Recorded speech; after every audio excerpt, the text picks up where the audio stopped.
नमस्कार दोस्तों। यूं तो मैंने विभिन्न मुद्दों पर पूर्व डीजीपी मैथिली शरण गुप्त साहब से चर्चा की है, लेकिन आज हम एक बहुत महत्वपूर्ण विषय पर उनसे चर्चा करने जा रहे हैं। विषय है पार्टी तंत्र से लोकतंत्र की स्थापना वास्तव में कैसे हो। इस मुद्दे पर ही आज चर्चा केंद्रित रखेंगे। तो मेरा पहला सवाल मैथिली शरण गुप्त साहब आपसे ये है कि पार्टी तंत्र तो हमारे यहाँ स्थापित है, लेकिन लोकतंत्र वास्तविक रूप से स्थापित नहीं हो पाया है। तो इसमें कैसे सुधार हो और क्या परिकल्पना की जाए, किस तरह का इम्प्लीमेंटेशन हो कि वास्तव में लोकतांत्रिक देश स्थापित तौर पर पूरी जनता के लिए बन सके।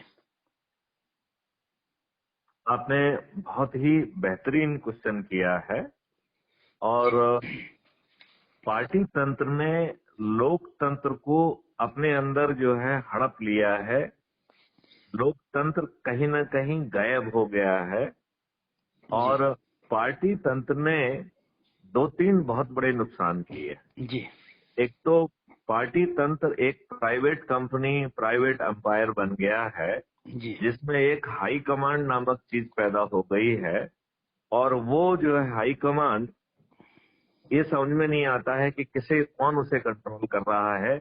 कई बार उसका ताना बाना विदेशी शक्तियों के हाथ में भी होता है। जी और यह जो पार्टी कमान है, वो जो प्रतिनिधि चुनती है, जिनको वो टिकट बांटती है, वो टिकट बांटने की प्रक्रिया भी बहुत दूषित प्रक्रिया है। जी और उसमें जो उम्मीदवार सिलेक्ट ये लोग करते हैं, उनमें से ढेर सारे अपराधी को टिकट दिए जा रहे हैं, क्योंकि अपराधियों की जीतने की जो है जी संभावना ज्यादा होती जी है। इसके बारे में एक रिसर्च की गई है कि जो व्यक्ति अपराधी बैकग्राउंड का है, जी उसकी जीतने की संभावना लगभग सामान्य व्यक्ति की तुलना में 3 गुना ज्यादा होती है। जी और यदि उसमें धर्म और जाति का तड़का लगा है तो 5 गुना ज्यादा हो जाती है। जी क्योंकि ये पार्टियां इन के प्रकार जीतना चाहती हैं, लिहाजा यह अपराधियों को टिकट दे रही हैं। टिकट देने के लिए भी पैसे ले रही हैं। और उससे ज्यादा जो जरूरी बात है कि ये दूसरी पार्टियों के सदस्यों को भी अपने पास ले रही हैं। जी और जो दूसरी पार्टी से लोग इसमें आ रहे हैं, वो जी। अपने लाभ के लिए आ रहे अच्छा, इसका मतलब ये है कि विभिन्न पार्टियों में जो राजनेता हैं, पॉलिटिशियन हैं, उनका कोई ईमान धर्म नहीं है। उनको एन केन प्रकरण सिर्फ सत्ता चाहिए। हैं। बिल्कुल आपने सही कहा है, बिल्कुल आपने सही कहा है। और ओवर द पीरियड उन्होंने नियम कानून को इतना अपने कब्जे में ले लिया है जी कि पार्टी व्हिप के कारण जो भी कैंडिडेट हैं, जैसे भी हैं, अल्टीमेटली वो हमारे द्वारा चुने गए हैं, तो हमारे प्रतिनिधि हो गए हैं। जी ऐसे कैंडिडेट जो है, ना तो वो अपनी बात कह पा रहे हैं, ना वो जनता की बात कह पा रहे हैं, क्योंकि वो पार्लियामेंट के अंदर पार्टी व्हिप से बंधे हुए हैं और पार्लियामेंट के बाहर पार्टी डिसिप्लिन से तो बंधे हुए गुप्ता हैं। जी, इसका ये मतलब हुआ कि जनता के जो नुमाइंदे हैं, सही माने में वो जनप्रतिनिधित्व कानून के तहत चुनाव तो लड़ते हैं, लेकिन उसके प्रति उत्तरदायी ना होके अपनी पार्टी के प्रति ही ज्यादा उत्तरदायी होते हैं। तो एक तरह से जनता को तो मूर्ख बना रहे हैं ये राजनेता और पॉलिटिशियन और राजनीतिक दल। आपने बिल्कुल सही कहा। आपने बहुत ही सही बात कही है कि ये जो है प्रजा के साथ धोखा है।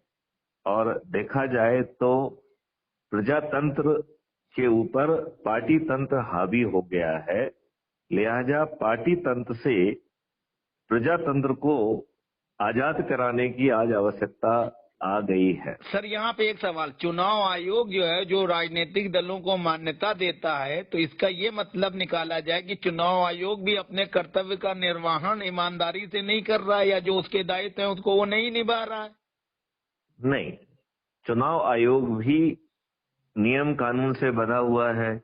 हमने एक पीपल रिप्रेजेंटेटिव एक्ट 1951 बनाया है, जी उसमें हमने ये सब ताने बाने भर दिए हैं। जी। अब इसको बदलने की आवश्यकता है। कौन बदलेगा इसको? ये आपने बहुत ही $1 मिलियन क्वेश्चन किया है कि चूंकि सभी लोग इसका फायदा उठा रहे हैं, जी पार्टी तंत्र हावी हो गया है, जी पार्टी तंत्र जो है ढेर सारा अकूत पैसा इकट्ठा कर रहा है, जी इंडस्ट्रियल से लेके जाने कहां कहां से वैध और अवैध उसके पास पैसा आ रहा है। जी और कुछ पार्टी के नेता तो अपने आप को पैसों से तुलवाते हैं और क्या क्या करते हैं, ये तो आपको जग जाहिर है, इसमें कोई कहने वाली बात नहीं। जी राइट। तो इसके लिए एक ही चीज काम करेगी कि आज जो आपके चुने हुए लोग हैं जी यह बदलाव की नींव रखें। जी लेकिन इसमें सवाल उठता है कि चूंकि वो इसका लाभ उठा रहे हैं तो वो बदलाव क्यों करेंगे। जी राइट। जी तो बदलाव कहीं ना कहीं एक मरीचिका हो गया है। वो बदलाव जिसे हम देखना चाहते हैं, अधिकांश लोगों की सोच में वो नहीं है जी और कोई इसके लिए प्रयास ही नहीं कर रहा है, जी क्योंकि लोग बाग कहीं ना कहीं गुम गए हैं। लोग बाग छोटी सोच के कारण छोटी चीज में ही उलझ गए हैं। जी आज उन्हें अपना पेट पालना बड़ा लगने लग गया है। वो अपने छोटे मोटे स्वार्थों के लिए, अपने छोटे मोटे जो है सुख के लिए जी वो बड़ी चीज नहीं सोच पा रहे हैं। जी और सभी लोग देखा जाए तो बहुत छोटे गेन के लिए, बहुत छोटी चीज के लिए जी रहे हैं। देश के लिए, राष्ट्र हित के लिए सोच बहुत सीमित हो गई। ये इन चीजों को बदलने के लिए चुनाव आयोग, सुप्रीम कोर्ट, संसद, विधानसभा पहल करे या जनता को इसके लिए पहल करना चाहिए? देखिए, मुझे लगता है कि पूरा ताना बाना ही गड़बड़ है। जी ताना बाना में यदि हम बारीकी से देखने की कोशिश करें तो हमारे directive principle of state policy एक बात को कहती है जी कि तीनों जो अंग हैं जी उसमें सेपरेशन ऑफ पावर होना चाहिए। जी ठीक है ना। मतलब एग्जीक्यूटिव, लेजिस्लेचर एंड जुडिशरी। जी और इसमें कहीं ना कहीं एग्जीक्यूटिव ने सबको अपने आप में समा लिया है। तो जी पहले पार्टी तंत्र हावी हो गया है जी और पार्टी तंत्र के नीचे जो है ये एग्जीक्यूटिव तंत्र आ गया है। जी और एग्जीक्यूटिव तंत्र ने सभी को अपने आप में अजर्ब कर लिया है। गुप्ता जी, ये तीनों जो आपने बताया कि विधायिका, कार्यपालिका और न्यायपालिका, इनमें तीनों की शक्तियां अलग अलग होना चाहिए, ये बात बिल्कुल सही है। लेकिन आज के दौर में देखा जाए तो तीनों लोग आपस में अंडरस्टैंडिंग बना चुके हैं, एक दूसरे की मदद कर रहे हैं और तीनों लोग जो है आम जनता को लूट रहे हैं। आपने बिल्कुल सही कहा है। इसको थोड़ा सा और बारीकी से समझने की कोशिश करते हैं। जी ठीक है ना। देखिए, मंत्री आपके एग्जीक्यूटिव में आएंगे। ठीक है। जी अब मंत्री जो है वो लेजिस्लेचर में बैठ के कानून बना रहा है। जी अभी एक केस में सुप्रीम कोर्ट ने कहा कि जब भी हमें कोई कंफ्यूजन होता है तो हम पार्लियामेंट्री डिबेट को रेफर करते हैं। जी लेकिन हम ये देख रहे हैं कि पार्लियामेंट में डिबेट ही नहीं हो रही है। जी 19 घंटे में 21 जो है एक्ट पारित हो रहे हैं। जी तो ये एक्ट कौन बना रहा है जब इस पे बहस नहीं हो रही है? जी तो सही मायने में इसके पीछे ब्रेन किसका चल रहा है? जी ठीक है ना। जी नंबर 1। जी नंबर 2, लेजिस्लेचर पे फिर अपना काम ही नहीं कर रहा। जी राइट। नंबर 1, ये तो एक प्रॉब्लम हो गई है। जी राइट। अब जी दूसरी प्रॉब्लम है कि लेजिस्लेचर और यदि एग्जीक्यूटिव अपने आप में सेपरेट हो जाते हैं जी तो एग्जीक्यूटिव को अपने सर्वाइवल के लिए लेजिस्लेचर के ऊपर आश्रित नहीं रहना पड़ेगा। बिल्कुल सही है। इसका मतलब है कि एग्जीक्यूटिव अपना पूरा समय, जो भी टेन्योर उसका है, उसको पूरा करेगा। और यदि वो अपने वेट से अपने किसी डिस्क्वालिफिकेशन में कवर होता है तब वो डिस्क्वालीफाई होगा, जी अन्यथा वो अपना पूरे टेन्योर को पास करेगा। राइट। जी ऐसा होने से एक बहुत क्रांतिकारी परिवर्तन आएगा। ये कैसे होगा?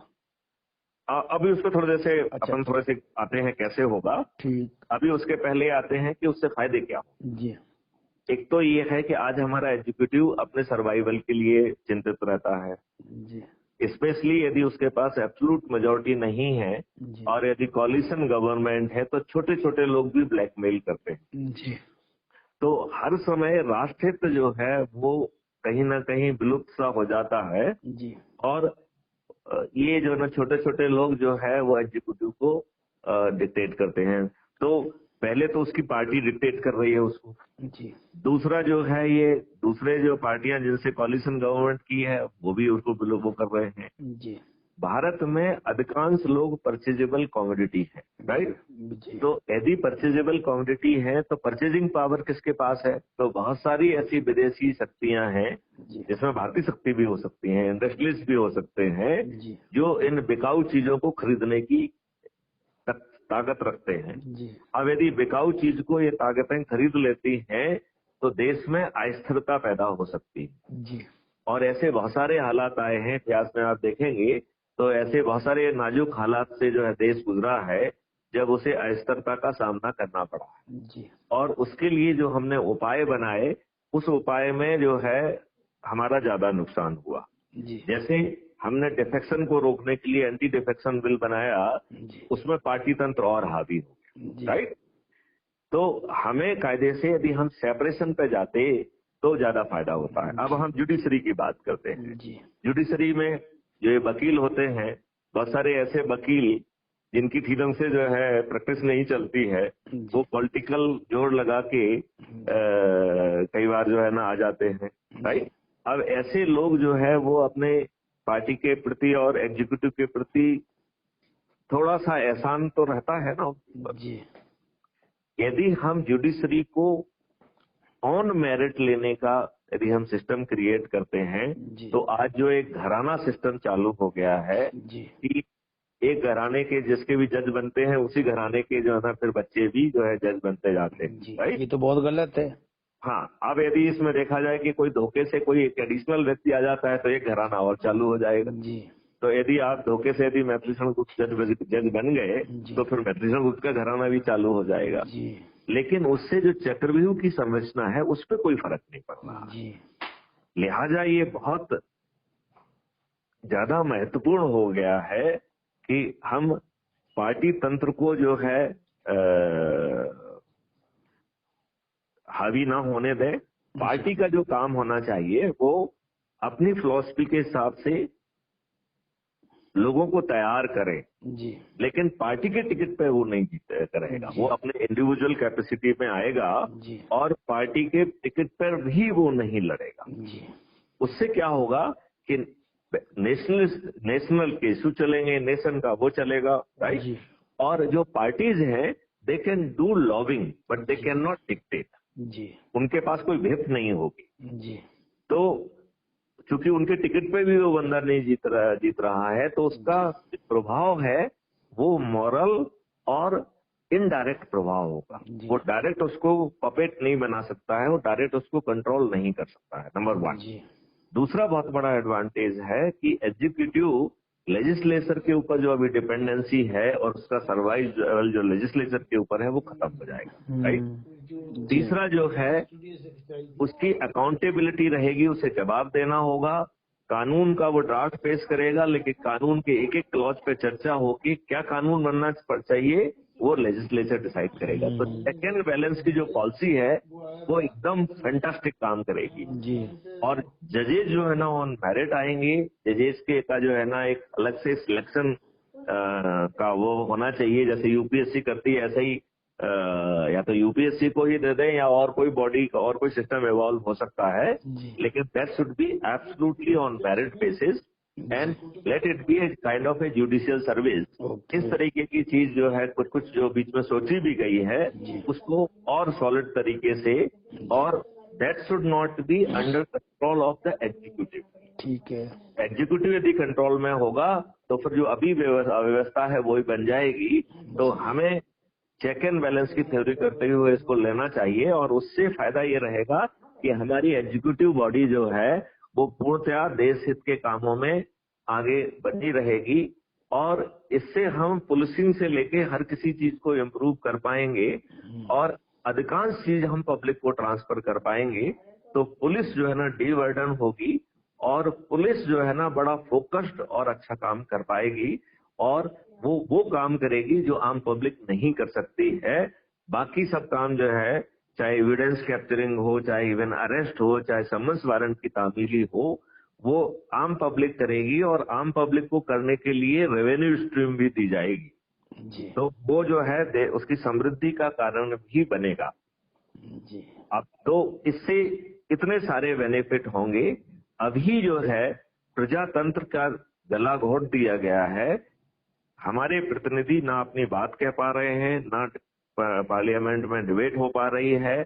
चाहे हमारे प्रतिनिधि जो है अपराधी चरित्र के लोग क्यों ना हो, लेकिन वो हमारे द्वारा चुने गए हैं, तो उन्हें हमको रिप्रेजेंट करना चाहिए, जो कि वो नहीं कर पा रहे हैं। राइट जी अब आपने एक बहुत अच्छा क्वेश्चन पूछा था, वो मैं अब खुद रिपीट कर देता हूं कि इसे हासिल कैसे किया जाए। जी ठीक है ना, क्योंकि कहते हैं ना कि बिल्ली के गले में घंटी कौन बांधे। राइट जी तो मुद्दे की बात तो ये है कि ये एक ख्याली पुलाव है, या इसे जमीन पर उतारा जा सकता है। जी अब एक बात तो हम और आपको समझना पड़ेगी कि अल्टीमेटली ये एक्ट और नियम और कानून की व्यवस्था है, तो ये बदलाव हमें कानून से लाना होंगे।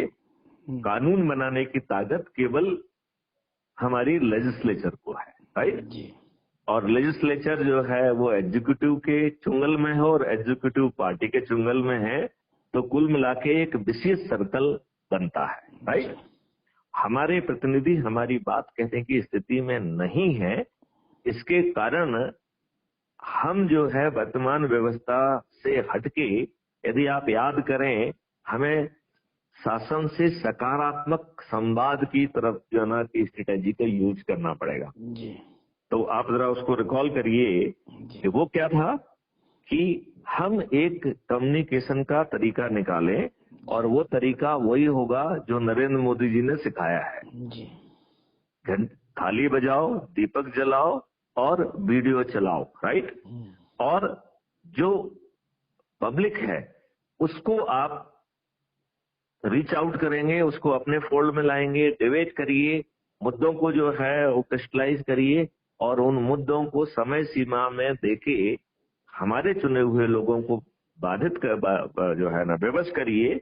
पहले तो उनको जो है ना आह्वान करिए कि साहब आप ये काम करिए। यदि वो ये काम कर देते हैं तो उनकी हम ऐसोगान करें, उनकी प्रशंसा करें, उनके फेवर में थाली बजाएं, उनके फेवर में दीपक जलाएं, उनके फेवर में वीडियो भी चलाएं। राइट जी अब अज्यूम करिए कि वो आपकी बात से नहीं मानते। क्यों माने आपकी बात? आप होते कौन है? राइट आपको तो जनता ने चुना नहीं है। ठीक है ना।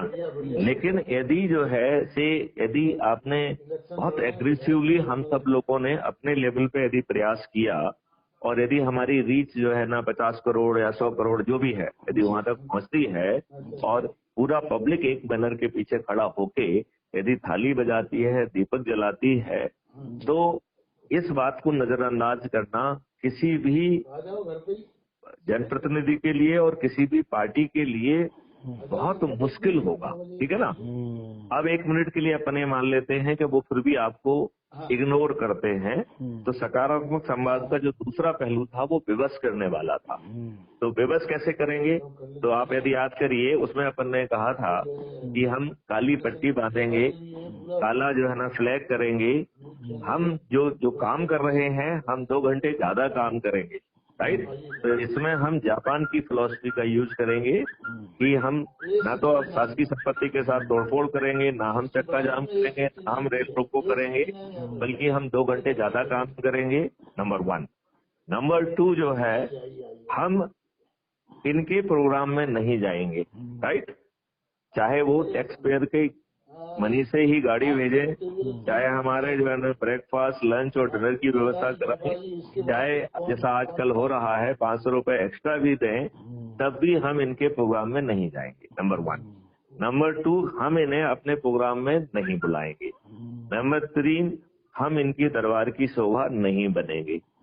नंबर 4, यदि हमारा फैलाव इतना ज्यादा हो जाता है कि हम जनता की आवाज को रिप्रेजेंट करने लग जाते हैं, तब हमारे लोग, जैसे कि साइमन कमीशन वापस जाओ, वैसे ही वो कहेंगे काले अंग्रेज वापस जाओ, जो हमने कहा है पहले उसे करो। राइट। अब अज्यूम करते हैं, अब आप इसमें आते हैं कि तो हम उन्हें हर दिन विवश करने के लिए कुछ विवश कर पाएंगे।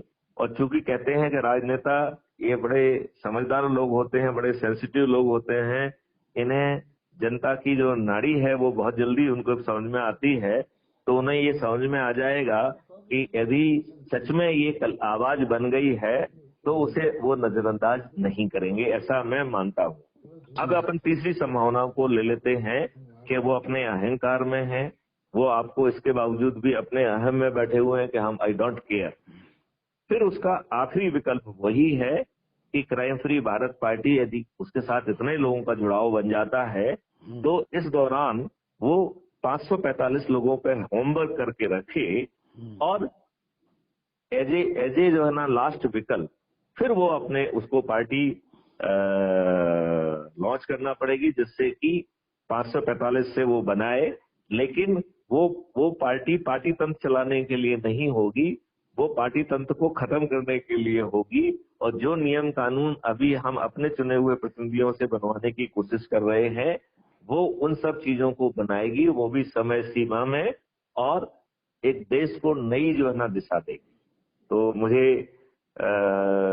आपको मेरी पूरी बात लग के आपको कितना प्रैक्टिकल समझ में आ रहा है? ठीक है, सही है। आपको इसमें कुछ दाव पेच समझ में आ रहे हो, कुछ प्रैक्टिकल प्रॉब्लम समझ में आ रही हो, तो उस पर मनन करके हम लोग कुछ सोच सकते हैं। तो आप बताएं मुझे। नहीं, ठीक है। तो आप ये बात से सहमत हैं क्या कि आज पार्टी तंत्र हमारे प्रजातंत्र पर हावी हो गया है? हमारे चुने हुए प्रतिनिधि चाहे कैसे भी क्यों ना हो, चाहे वो अपराधी क्यों ना हो, लेकिन वो हमारी बात या अपनी बात पार्लियामेंट में या पार्लियामेंट के बाहर नहीं कह पा रहे हैं। और पार्टी तंत्र बनने के कारण वो प्राइवेट कंपनी बन गई हैं, प्राइवेट एम्पायर बन गई हैं। कहीं कहा जाता है कि भाई ममता बनर्जी जो कहेंगे वही तृणमूल में होगा, जो सापा में तभी होगा जो बातें पर मुलायम सिंह। तो वो पार्टी तंत्र के ऊपर भी फैमिली तंत्र और प्राइवेट कंपनी वाले जो खड्डे हैं वो इतने ज्यादा हावी हो गए हैं। इसमें एक चीज है, ये जो आपने बताया ये सब मैटर, ये तो बहुत ही इम्पोर्टेंट विषय है, लेकिन ध्रुव अग्रवाल साहब ने भी इस पे 100 किताबें करीब लिख डाली हैं। और सारी चीजें जो ये लोकतांत्रिक व्यवस्था कैसी हो, ब्यूरोक्रेसी और जुडिशरी है और लेजिस्लेटिव और जर्नलिज्म, ये चारों चीजें जो है किस तरह से घालमेल हो गया है आज के जमाने में, ये सब लोगों को मिल के जो है करना पड़ेगा। बिल्कुल आपने सही कहा कि इसमें एक ही तरीका है कि जैसे ध्रुव अग्रवाल जी हैं, ऐसे ढेर सारे लोग, और हम तो जो है लोगों को जोड़ें और जोड़ते जाएं। और चाहे फेसबुक हो, चाहे यूट्यूब हो, चाहे इंस्टाग्राम हो, सभी माध्यमों से जो लोगों को जोड़ के यदि वो इस बात के लिए पूरे समर्थन में उतरते हैं जी, तो ये बड़ी आसानी से हो सकता है। इसके लिए ना तो कोई पैसा खर्च करना पड़ेगा, ना किसी को दिल्ली जाना है, ना किसी को जो है ना कोई प्रदर्शन करना है। नहीं, ध्रुव भाई तो जो है आपके अभियान से पूरी तरह से सहमत हैं, हमारे साथी हैं, हम सब साथ हैं, एक ही राह के राही हैं। और उनके तो 500 IAS IPS जो है दोस्त हैं। अभी जस्ट जो है उनकी मेरे सामने जो है बात हो रही थी, होम सेक्रेटरी की मिसेज जो है, जो इंडिया पोस्ट की भी जो है DG हैं, और पूरे उनके खानदान में करीब 40 IAS IPS हैं।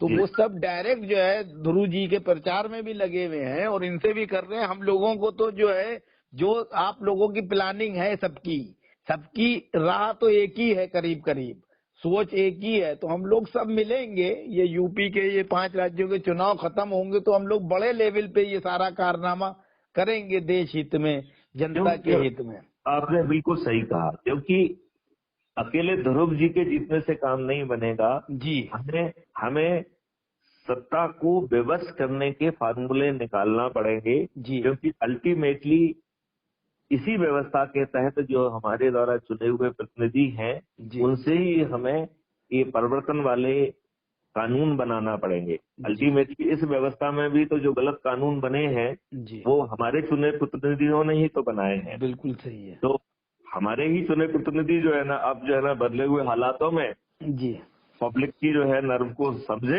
कि अब बदलाव के क्षण आ गए हैं और हम इस बदलाव के सशक्त माध्यम बनेंगे।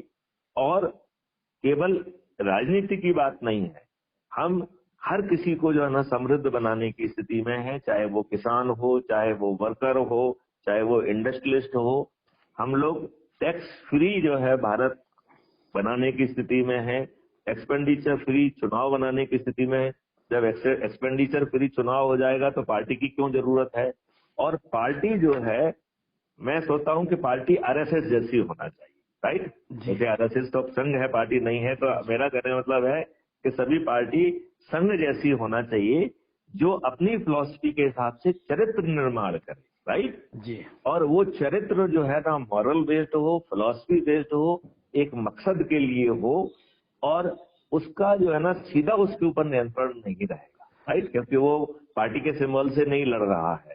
तो चुना हुआ प्रतिनिधि का जो कमिटमेंट है, चरित्र तो उसका बन के आया, ठीक है ना, लेकिन उसका जो कमिटमेंट है वो हमेशा राष्ट्रीय बना रहेगा। और क्योंकि एग्जीक्यूटिव